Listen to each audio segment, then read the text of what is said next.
Okay. I thought you would never stop clapping and I'd never be able to talk. I thought, my God, I'm really missing my cues here. Look, this is a huge honour and I'd like to thank the Walkley Foundation, the board, the directors and all of the judges and all the work that they've done to organise this event, I think at least 3 or 4 times as a result of COVID. I'd love to stand here before you tonight and say that Brittany Higgins and I knew when we first started that story the impact that it would have. I really didn't want to cry, I'm not going to cry, but, you know, she didn't know and I didn't know the impact that it would have. And I think that I still remember her, you know, sitting in my lounge room and saying, is anyone going to care about this story? Well, I think this award tonight tells you that people did care. Yeah.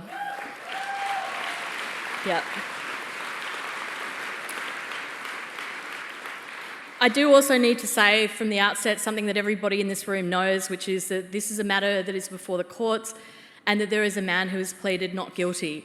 And as flawed and as imperfect as the justice system is, you know, I believe in it and I don't want to say anything that would impact on that. Yeah. I think I've got to stop being emotional, but I didn't expect this, so it's a bit of a surprise. But I think the reason why I feel emotional is that it just had such a huge impact on people. So I'll try and say something that is a little less emotional. I'd like to thank our lawyers.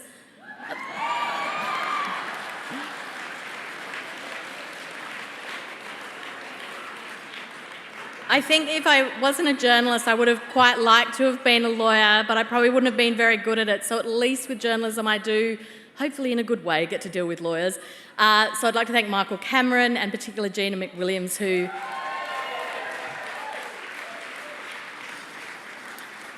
who legaled all of those great, those first stories, and Gina was great even when we rang her at 10 o'clock at night after the Prime Minister's office kept promising we'd get a response at 2 p.m. and it came at 10 p.m. at night. Gina was efficient, fantastic, and not as grumpy as she could have been about being woken up at 10 o'clock at night. I'd also like to thank my boss, Lisa Muxworthy, for all of her incredible support. And Oliver Murray, and particularly Kerry Warren, who's sitting at our table, who did an enormous amount of work on the early stories.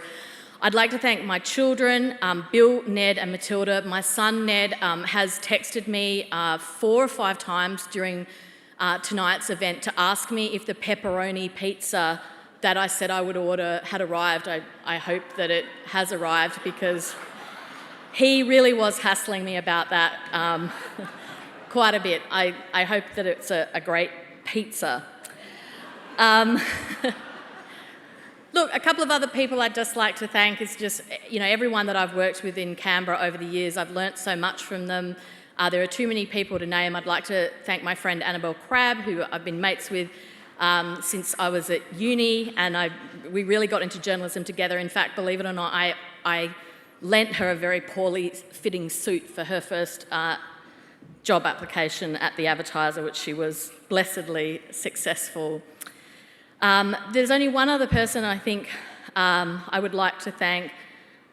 Clearly it is Brittany Higgins for trusting me to tell her story, and I'm so grateful for her. There were women that came before her, particularly, you know, the incredible work of Louise Milligan and Four Corners. I think that it's worth noting that,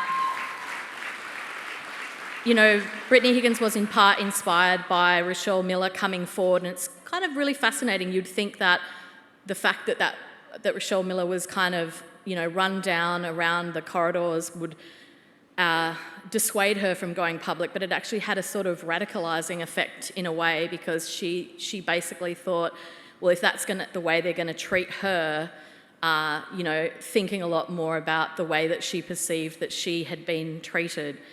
And the last person I think I should thank is Scott Morrison, who has provided me with some of the most, whether it's Hawaii and the bushfires or this story, some of the most important and challenging and I hope useful work of my career.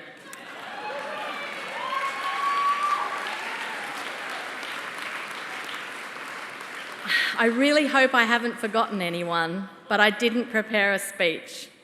So I'd like to thank you all, and hopefully we can catch up later. Oh, the one good story I do have, if anyone wants to ask me at the bar later, is Jo Dyer, who you may recall, who was involved in the Christian Porter matter.